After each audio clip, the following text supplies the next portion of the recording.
আজকে শহীদ জিয়ার 89তম জন্মবার্ষিকীতে যদি শহীদ জিয়াকে সত্যিকারভাবে আমাদের স্মরণ করতে হয়, যদি শহীদ জিয়াকে সত্যিকারভাবে সম্মান জানাতে হয়, আজকে দেশনেত্রী খালেদা জিয়া, ওনার জন্য আমরা দোয়া করছি সুস্থতার জন্য।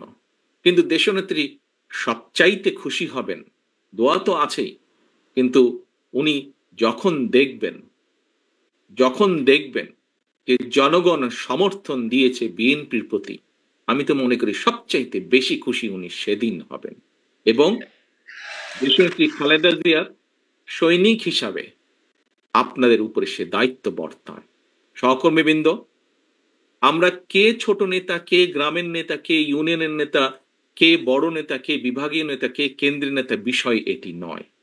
বিষয় একটি, আমাদের ঐক্যবদ্ধ থাকতে হবে, আমাদেরকে অন্যায়ের বিরুদ্ধে থাকতে হবে, আমাদেরকে অন্যায়ের বিরুদ্ধে প্রতিরোধ করতে হবে, আমাদেরকে এমনভাবে দাঁড়াতে হবে যাতে জনগণ বোঝে যে আমরা তাদের সাথে আছি, জনগণ বোঝে আমরা তাদের পাশে আছি, জনগণ বোঝে যে জনগণ যেভাবে চায় আমরা সেভাবেই আছি, জনগণের প্রত্যাশা অনুযায়ী আমরা সেভাবেই তাদের পাশে আছি।